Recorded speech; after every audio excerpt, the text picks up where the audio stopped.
मतदानाचा टक्का कसा वाढवता येईल? लोकशाही राष्ट्र म्हणून सन्मान व्हावा असं वाटत असेल तर मतदानाचा टक्का वाढवणं कसं गरजेचं आहे? मतदानाचा टक्का का वाढत नाही, त्यावर काय उपाय योजना करता येईल आणि आता त्यासाठी आपल्या आपल्या परीनं काय करता येईल या संदर्भामध्ये आज आपण थोडक्यात माहिती घेणार आहोत. तर मित्र, काही माणसं गावाच्या बाहेर राहतात. कोणी मजुरी करण्यासाठी गेलेले असतात, कोणी नोकरी करण्यासाठी गेलेले असतात, कोणी उद्योगासाठी गेलेले असतात, कोणी व्यापारासाठी गेलेले असतात, कोणी व्यवसायासाठी गेलेले असतात. आणि अशी माणसं काय करतात, त्यांचं गावावर प्रेम असतं आणि गावावरचं प्रेम असते म्हणून ते गावात आपलं मतदान यादीमध्ये आपलं नाव ठेवतात. ही चांगली गोष्ट आहे. गावाशी नाळ तुटू नये ही त्यांची चांगली भावना असते. कारण ज्या ठिकाणी आपला जन्म झालेला असतो त्या जन्म झालेल्या गावामध्ये आपण खेळलेला असतो, लहानाचे मोठे झालेले असतो, त्या मातीतलं अन्न खाऊन त्या जमिनीतलं पाणी पिऊन आपण मोठे झालेलो असतो. त्या शेताशी, त्या घराशी, त्या गावाशी, त्या गावातल्या माणसाशी एक नाळ असते. मग आपलं नाव मतदान यादीत राहावं असं त्या माणसाला वाटतं. परंतु उद्योग, व्यवसाय, व्यापार करण्यासाठी माणसांना पोट भरण्यासाठी जावं लागतं.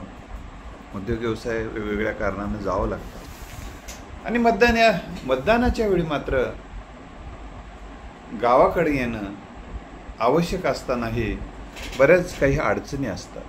बऱ्याचदा तिकिटाला पैसे नसतात काही जणांकडे.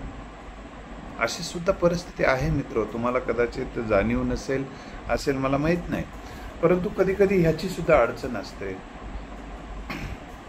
काही जणांकडे मजुरी करतात, पैसे दिलेले नसतात त्याने मालकांनी. काही कामगार आहेत, काही ऑटो चालक असतात, दुसऱ्याचे ऑटो चालवून पोट भरतात.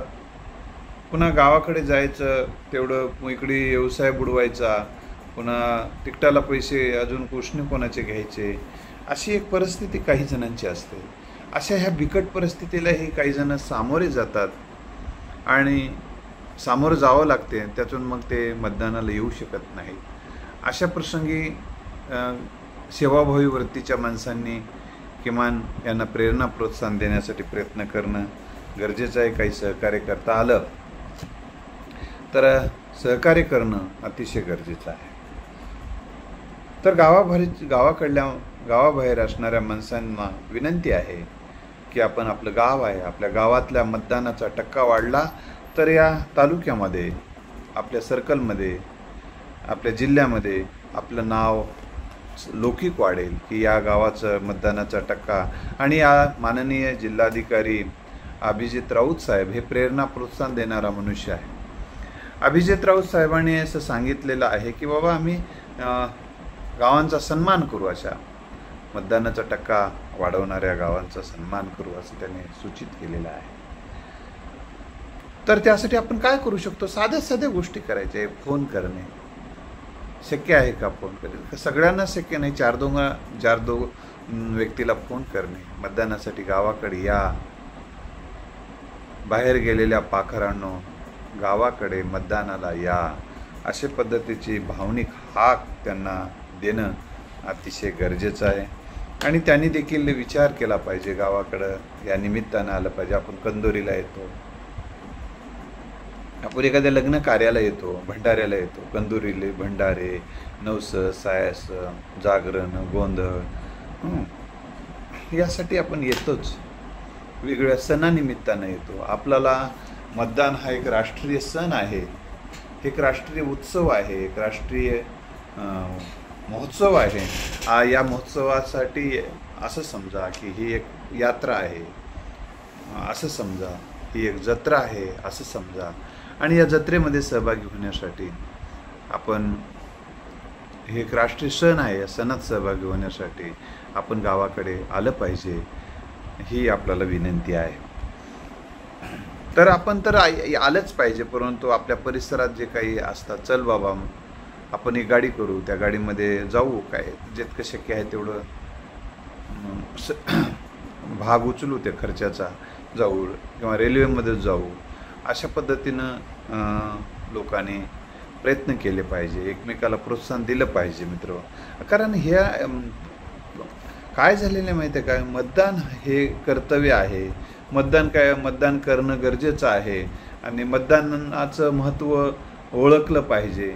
आणि मतदान केल्यामुळे आपल्याला परिवर्तन घडवून आणणं शक्य आहे. मतदान करण्यामुळे आपल्याला योग्य उमेदवार या निमित्तानं देता येईल, हा एक भाग आहे. आणि आपण एक राष्ट्रीय कर्तव्य पार पाडलं याचं एक समाधान या निमित्तानं आपल्याला मिळणार आहे. आणि मतदानासाठी त्यासाठी येणं अतिशय गरजेचं आहे.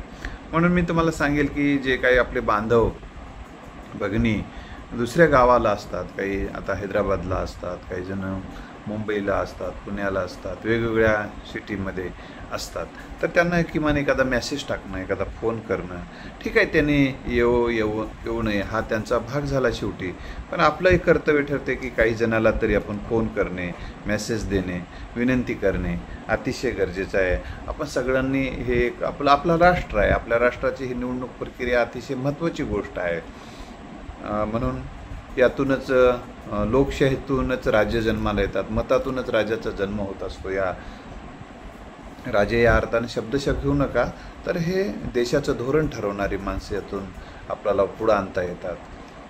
त्यामुळं फोन करणे, मेसेज पाठवणे हा एक भाग झाला. आणि मतदानाचं महत्त्व समजून सांगणे अतिशय गरजेचं आहे. मतदान करणं का गरजेचं आहे, मतदान केल्यामुळे आपल्याला काय फायदा होणार आहे, मतदान केलं नाही तर मग आपल्याला परिवर्तन कसं घडवून आणता येईल हे पटवून देणं अतिशय गरजेचं आहे. किंवा योग्य माणूस आपल्याला निवडून देण्यासाठी येणं गरजेचं आहे. निवडून नाही दिलं आज, कारण वेगवेगळ्या सुज्ञ माणसांनी जर याकडे दुर्लक्ष केलं तर मग काही माणसंच एखादा देशाच्या संसदेत जाणारा माणसं काहीच माणसं निवडून देत असतील तर ते अतिशय वाईट गोष्ट ठरणार आहे. त्यामुळे त्याचा सहभाग वाढवणं गरजेचं आहे. आता मला सांगा 50% मतदान झालं, 3 पक्ष उभे आहेत, तर त्यांना 25% एकाला 26% मत पडले आणि तर बाकीच्याला 25% मतं पडले. आणि बाकी आणखीन काही 2-3 मतं इतरांना पडले. अशा मिळून एक 50 आदर काही 1-2 पडतात ना. काही जण एक हाऊस म्हणून उभं राहतात बिचारे, त्याला काही देणं घेणं नसते, देशाचं नसते, समाजाचं नसते, उभं राहतात. त्याला उभं राहण्याचा अधिकार आहे, उभं राहतात ते. समाजासाठी काय योगदान आहे, कशासाठी उभा राहतो, काय धोरण आहेत, काय जाहीरनामा आहे, आपला काय हेतू आहे, आपले कोणते विचार आहेत, काय देणं घेणं नसते त्यांना काही जणांना. असू दे, ते आता लोकशाहीचा अधिकार आहे. तर मित्र हो, काय झालं माहिती आहे काय, 100 लोकांपैकी 50च लोकांनी मतदान जर केलं तर आपण बघा,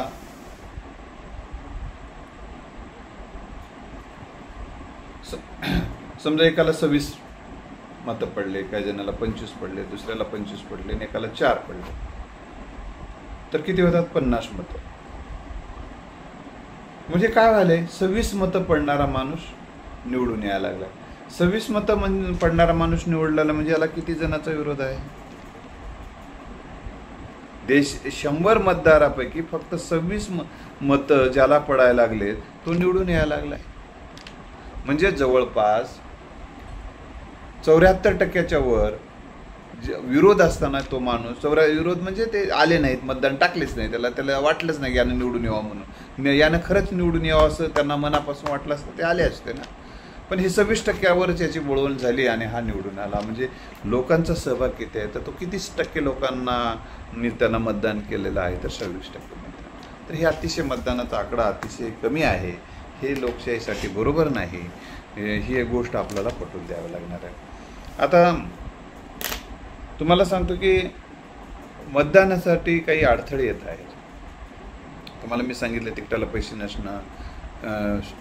आता काही लोक असतात, आता काही 2 तासासाठी निवडणुकीला काही जण म्हणायला, तसं नाही. आता उदाहरणार्थ मुंबईला एखादा कामगार आहे, तर त्याला गावाकडे जाऊन मग येण्यासाठी, आता समजा नांदेडला यायचं आहे, मुंबईला राहतो, तर किमान शासनाने यासाठी काहीतरी ऑर्डर काढला पाहिजे आणि त्यांना मतदान करून येण्यासाठी जो वेळ लागतो तो वेळ बघून तितका वेळ त्याला सुट्टी दिली पाहिजे. वेतनी सुट्टी देण्यासाठी काही शासन काही प्रयत्न करू शकता. एवढं वेगवेगळ्या योजनावर पैसे करते, वेगवेगळ्या गोष्टीवर अनुदान देते, तर मतदानासाठी सुद्धा अशा पद्धतीने काही योजना करता आली तर मतदानाचा टक्का वाढायला मदत होऊ शकतो असं मला वाटतं. त्याचबरोबर वाहनांची व्यवस्था करणं अतिशय गरजेचं. शासकीय पातळीवरून जर याला काही प्रयत्न करता आले त्यासाठी एक निवडणूक आयोगाने हे करावं लागेल. कारण जर काय होतं नाही तर मग हे निवडणूक आयोगच जसं निवडणुकीसाठीची जी प्रशिक्षणावरचा खर्च निवडणूक आयोग करते, प्रशिक्षणासाठी त्यासाठी मानधन देते, निवडणुकीत ड्युटी लागल्यानंतर त्यांना मानधन देते. आता ही निवडणुकीमध्ये ड्युटी लागल्यानं मानधन द्यायच्यापेक्षा त्या लोकांना येण्या जाण्यासाठी निवडणूक आयोगाने खर्च केला पाहिजे. कारण ही निवडणुकीसाठी ज्यांना नेमवलं जातं त्यांना पगार असतो मित्र, त्यांना पगार असतो.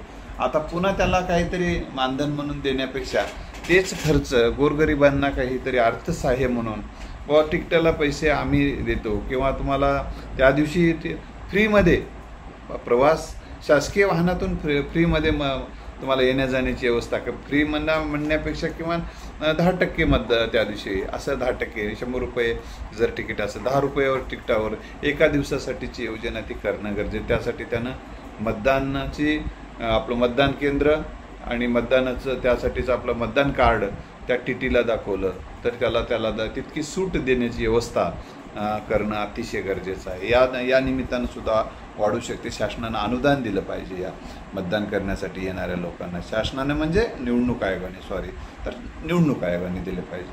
कारण यांनी शासन दिलं तर त्याच्याकडंच पैसे दिल्याचा आरोप होईल आणि लोकांना ते मतदान करतील असं वाटेल. म्हणून ते काही शासनाकडे न जाता निवडणूक आयोग स्वतंत्र आयोगाचा एक निधी असला पाहिजे. तर दुसरी गोष्ट केलं पाहिजे की फोडाफोडीचं राजकारण जे चाललेलं आहे ते कुठंतरी थांबलं पाहिजे. काय व्हायला लागले, एखादा मला एक पक्ष आवडतो आणि त्या पक्षाला मी मतदान केलं, त्या मतदान केलेला माणूस त्याच पक्षात जर राहिला नाही तर एक उदासीनता यायला लागली. मग मी मला पक्ष आवडला, त्याला मी निवडून दिलो, तो त्या पक्षात राहत नसेल किंवा त्याला राहू दिलं जात नसेल तर ही अतिशय वेदनादायक गोष्ट. काही जण राहूच देत नाहीत. त्यांना चुकानं ज्या पक्षाने निवडून दिले त्या पक्षात राहूच द्यायचं नाही यासाठी वेषांतर करतील, काही करतील, कटकारस्थानं करतील, तर फोडाफोडीचं राजकारण करतील, वेगवेगळ्या यंत्रणाचा वापर करतील. पण हे फोडाफोडीचं राजकारण जे सुरू झालेलं आहे हे अतिशय घातक गोष्ट आहे तुम्हाला सांगतो. आणि या घातक गोष्टीमुळे लोकांची उदासीनता वाढायला लागली. काय उपयोग नाही, काहीच उपयोग नाही. आपण एखाद्या भुकेलेला अन्न द्यावं, उदाहरण भुकेलेला अन्न द्यायचं ते नेऊन ठेवलं, गुंड चिवून घेऊन जात असेल ते अन्न, त्याला देऊन उपयोगाचं नसतं, त्याला खाऊच दिलं जात नसेल, मग तिथं द्यावा वाटत नाही, काय मरून जावं वाटत. म्हणजे ही एक उदासीनता याला येते ना. तर ही उदासीनता कोण आणते आहे? हे उदासीनता जे आणत असतील त्यांनी कृपा करून हे धंदे बंद करावेत आणि दुसरे चांगले धंदे करावेत. तर ही एक अतिशय कळकळीची आपल्याला विनंती आहे की फोडाफोडीचं राजकारण थोडं थांबवता आलं तर बघा. काही तुम्हाला जे परमेश्वर असेल तर तुम्हाला बुद्धी देव. परमेश्वराच्या चरणी मी तुम्ही ज्यांना मानतात त्या परमेश्वर त्यांच्या चरणी मी प्रार्थना करतो की तुम्हाला सद्बुद्धी देव आणि यापासून एक लोकशाही टिकवण्यासाठी ही गोष्ट अतिशय गरजेची गोष्ट आहे. त्याचबरोबर शासनाने ज्या अपेक्षेनं एखादा अपेक्षापूर्तीसाठी प्रयत्न करणं गरजेचं आहे.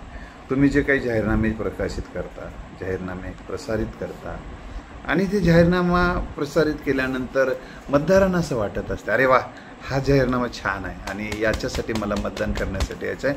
हा जाहीरनामा सादर मी पक्षाचं नाव यासाठी घेत नाही की लोकांना वाटू नये म्हणून मी घेत नाही, कारण ते एकाची बाजू घेतल्यासारखं होईल म्हणून मी ते काही घेणार नाही. तर कोणत्याही पक्षाचा असो, जाहीरनामा आवडला, मला एक्स पक्षाचा आवडला तर जाहीरनामा आवडला, मी मतदान केलं. एक्स पक्षाचा जाहीरनामा आवडला म्हणून त्या उमेदवाराला मी मतदान केलं. त्या मतदार त्याच्यात राहू दिलं जात नसेल तर मग काय उपयोगाचं नाही असं व्हायला लागलेलं. म्हणून मी म्हटलं की आणि दुसरी गोष्ट की जे जाहीरनामे तुम्ही प्रसारित करता ते जाहीरनामे प्रत्यक्षात येतील म्हणून मी मतदान केलेलं असेल, तर ते जर येत नसतील तर उदासीनता येते. मग हे काहीच नाही, मग काय उपयोगाचं याला निवडून देऊ? मग आपण बोलता ते काहीच करत नाहीत, जाहीरनाम्यातलं काहीच करायला तयार नाहीत.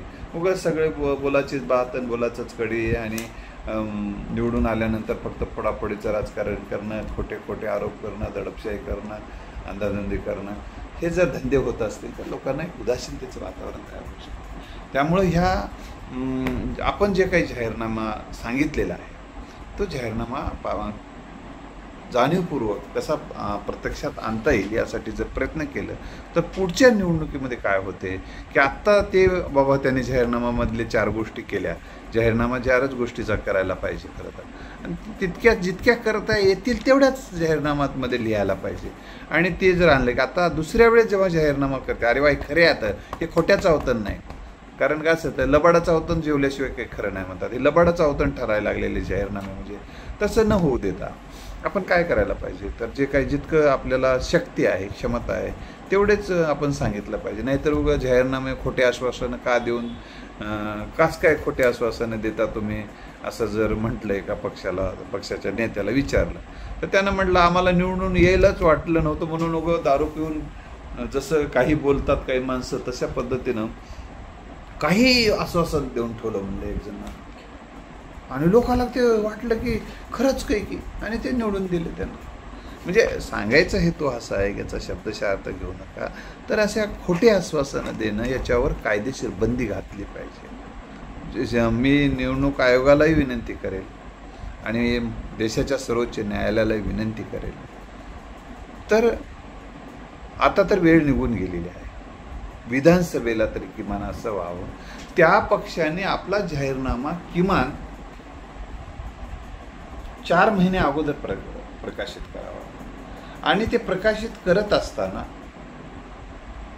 ते जाहीरनाम्यामध्ये मी समजा प्रत्येकाला 100 रुपये देणार आहे रोजचे नागरिकाला सहकार्य करणं म्हणून, तर माझ्या पक्षाच्या वतीनं मी देणार आहे, तर समजा ते कशा पद्धतीने देणार आहात हे मला सांगावं लागेल. हे सांगणं भाग आहे. कोणते स्त्रोत वापरणार, स्त्रोत लिहिणं गरजेचं आहे. आणि हे जे जाहीरनामे आहे ना, बॉन्डच्या कागदवर ते न्यायालयामध्ये सादर करणं गरजेचं आहे, एक प्रत, आणि मग जनतेला एक प्रत. आम्ही हे जबाबदार आहोत, हे आमची सत्ता आल्यानंतर या पद्धतीने आम्ही करणार. आणि मग हे लोकांना पैसे जसे देणार, मग महागाई कशी दूर करणार आहोत, मग महागाई कशी दूर करता येईल, शेतीच्या मालाला भाव कसा देता येईल, शेतीच्या मालाला आपण भाव देऊन उत्पन्न दुप्पट करतो म्हणलो तर काय झालं का दुप्पट उत्पन्न, अशा पद्धतीनं प्रश्न काही विचारून आपण मग कशा पद्धतीनं आपण ते उत्पन्न दुप्पट करू हे सगळं त्याच्यामध्ये लिहिलं पाहिजे. आणि मग त्यामुळे काय होईल की जेणेकरून की आपला फायदा होईल, जनतेला वाटेल किंवा हे आपण दिले जाहीरनामे केले तर लोकांना एक वाटेल की आता हे आपल्याला एवढं कर्ज माफ करू, अरे बाबा लोक शेतकरी म्हणतील बाबा आपल्या डोक्यावरचं कर्ज चाललंय, केलं पाहिजे मतदान, असं त्यांना वाटेल. म्हणजे ज्या काही योजना आपण करणार आहोत किंवा काही कायदे बदलायचे असतील, काही घटनेमध्ये काही दुरुस्ती करायची असेल, काही नवे कायदे आणायचे असतील, तर आपण कोणते कायदे आणणार आहोत, ते कशा पद्धतीनं आणणार आहोत, त्यासाठी किती बहुमताची गरज आहे. मग एवढं बहुमत दिल्यानंतर आम्ही आणतो असं म्हणा, याच खासदाराला निवडून द्या आणतो म्हणून सांगू नका, तर आमचं एवढं बहुमत द्या जनतेने दिल्यानंतर असं लिहायचं त्याच्यामध्ये. नाहीतर आमदार तुम्ही ते आलं नाही तर मग काही हरकत नाही ना बाबा, एवढं स्पष्ट बहुमत आलं तरच आम्ही देतो असं लिहा. नाही आलं 2-4 पक्षाचा पाठिंबा घेऊन सरकार स्थापन केलं तेव्हा अडचणी येतात, मग तिथे एखाद्या वेळेस त्याला माप असलं पाहिजे, कारण दुसऱ्या भिन्न विचारधारेला कधी कधी सोबत घ्यावं लागतं. आणि आपण जे म्हटलं होतं जाहीरनामामध्ये ते त्यांना मान्य नसतं, अशा वेळी मग तुमचा नाईलाज असतो. अशा वेळी मात्र त्याच्यातून त्याला सूट काही प्रमाणामध्ये दिली पाहिजे असं या निमित्तानं मला वाटतं. तर मित्रं, या देशाला समृद्ध विकसनशील राष्ट्र विकसित बनायचं असेल, देशाचा स्वाभिमान देशाचा अभिमान वाढवायचा असेल, देश विकासाच्या दिशेनं पुढे न्यायचा असेल, देशामध्ये नवे कायदे आणणं, चांगले देश कल्याणाचे, जुन्या कायद्यामध्ये काही रूपांतर करणं, जुन्या कायद्यामध्ये काही बदल करणं, देश काल परिस्थितीनुसार हे अतिशय आवश्यक असते. आणि काही जणांना ह्या संविधान बदलणं वगैरे हे चुकीच्या पद्धतीनं कोणी बदलत असेल त्याला विरोधच आहे. पण हे भाऊ करणं 105 पेक्षा जास्त घटना दुरुस्ती झालेल्या आहे.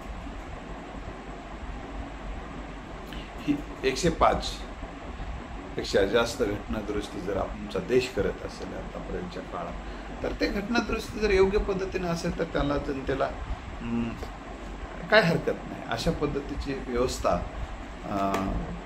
मी जे वाचन केलेल्या घटना तर 105व्या घटना दुरुस्तीपर्यंत वाचन माझे झालेलं आहे.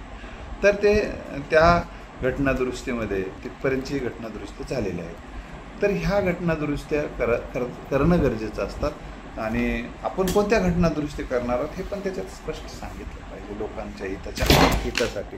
तर मित्र, ह्या सगळ्या गोष्टीचा आणि हे घटना बदल करणार आहोत म्हणजे काय करणार आहोत, कोणत्या घटनेत बदल करणार आहोत. संपूर्ण घटना बदल करायचं नाही, एखादा कलम बदलायचं असते त्याच्यातलं, आणि ते कलम किंवा एखादं ॲड करायचं असते किंवा मागं झालेल्या कलमांमध्ये थोडीशी दुरुस्ती करायची असते. तर या दिशेनं आपण काही करणार आहोत हे स्पष्ट सांगितलं पाहिजे. याच्यामध्ये कोणत्याही स्वातंत्र्य, समता, बंधुत्व, न्याय, धर्मनिरपेक्षता, समाजवाद आणि व्यक्तीची प्रतिष्ठा आणि देश कल्याण याला कुठे बाधा येणार नाही असेच कायदे करणार आहोत. आणि अशाच घटना दुरुस्ती म्हणजे संपूर्ण घटना दुरुस्ती नाही, तर घटनेतले जे काही तत्व आहेत, काही नवे ॲड करणं आहे किंवा जुने बदलणं आहे, हे आम्ही करणार आहोत हे स्पष्ट सांगितलं पाहिजे. आमचा त्याच्यावर विश्वास आहे. स्वातंत्र्य, समता, बंधुत्व, न्याय, धर्मनिरपेक्षता, वैज्ञानिक दृष्टिकोन, ह्या सगळे मूल्ये, मानवी मूल्ये पायदळी तुडवणार नाही अशा पद्धतीचा आम्ही बदल करणार आहोत हे स्पष्टपणे लिहिलं पाहिजे त्या जाहीरनाम्यामध्ये. म्हणून मित्र, तर जाहीरनामा देखील असा प्रेरक, प्रोत्साहन देणारा असायला पाहिजे.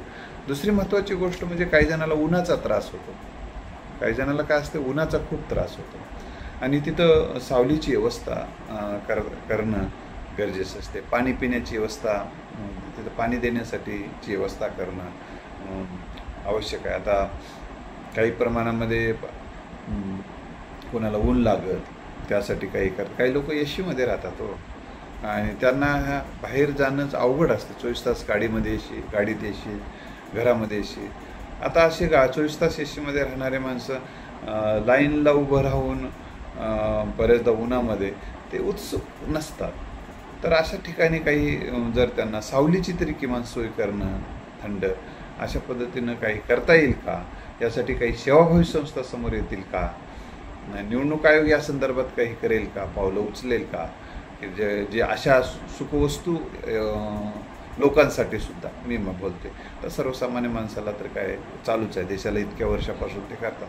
काही लोक टाळतात, फक्त उन्हाला टाळतात, काही जण गर्दीला टाळतात मजानं. कारण काय झालं माहिती आहे का, आता समाजाचं एक असं झालं आहे की आज आत्ता ताबडतोब अशी मनोवृत्ती निर्माण झालेली आहे की मला जे काही पाहिजे ते तातडीनं पाहिजे. थांबायची आता थांबण्याची जी मानसिकता आहे ना, ती लोकांना सहन होत नाही. मला थांबून मी मतदान करणार नाही, ज्या लाईनीमध्ये उभा राहून मजानं उभा राहणं होणार नाही. ही एक मानसिकता कुठेतरी बदलणं अतिशय गरजेचं आहे. काय करायचं आहे, मी गेलं नाही का तर काय तिथं राहून चाललं आहे काय, ही जी मनोवृत्ती आहे ही कुठंतरी बदलणं गरजेचं आहे. त्यामुळं त्या दिशेनं काही प्रयत्न करणं गरजेचं आहे. तर मला काही प्रमाणामध्ये आपल्याला असे आता यावर्षी तर 1 तास जवळपास 2 तास वाढवलेले आहे शासनाने, जवळपास 2 तास वाढवलेले आहे. असा टाईम वाढवलेला आहे. सकाळी तातडीनं सकाळी 9-10 पर्यंत ऊन लागत नाही तोपर्यंत मतदान करून घ्यायचं. 4च्या नंतर 2 तास आहे तर 2 तास, त्यात 2 तासामध्ये मतदान करून घ्यायचं. उन्हाचा त्रास होत असेल तर ह्या गोष्टीची जाणीव आपण ठेवली पाहिजे की ऊन लागतं, पाऊस येते. या अनेक हे राष्ट्र हे देशाला स्वातंत्र्य मिळवून देण्यासाठी अनेकांनी आपलं बलिदान दिलेलं आहे मित्र. तर आपल्याला मतदान करायला काही अडचण नाही. त्यामुळं कलेक्टर नांदेडच्या कलेक्टर अभिजित राऊत साहेबांनी असं म्हटलेलं आहे, कुणाला घाबरून मतदानाला टाळू नका. देशाचे पंतप्रधान नरेंद्र मोदी साहेबांनी देखील चिंता व्यक्त केली आहे. एवढं मतदान कमी, महाराष्ट्राच्या पहिल्या टप्प्यामध्ये कमी मतदान झालं, याबद्दल त्यांनी चिंता व्यक्त केलेली आहे. मग कोण्याही पक्षाला करा, परंतु मतदान करणं गरजेचं असते. कारण काय मतदान करायचं म्हणजे काय एकाच पक्षाला थोडंच करायचं, त्यांचं बरोबर आहे. तुम्हाला जे पक्ष आवडतो त्या पक्षाला करा, हे स्वातंत्र्याची भाषा त्यांनी बोललेली आहे. आता त्याचा शब्दशः अर्थ तुम्ही की कोण्याही पक्षाला करा म्हणजे त्यांनी भाजपचे असून कसं काय म्हणले असं नाही, त्याचा शब्दाशा घ्यायचा नसतो कुठल्याही शब्दाचा अर्थ.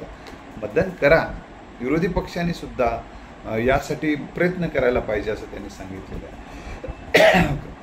विरोधी पक्षांनी देखील मतदानाचा टक्का वाढवण्यासाठी प्रयत्न करणं गरजेचं आहे.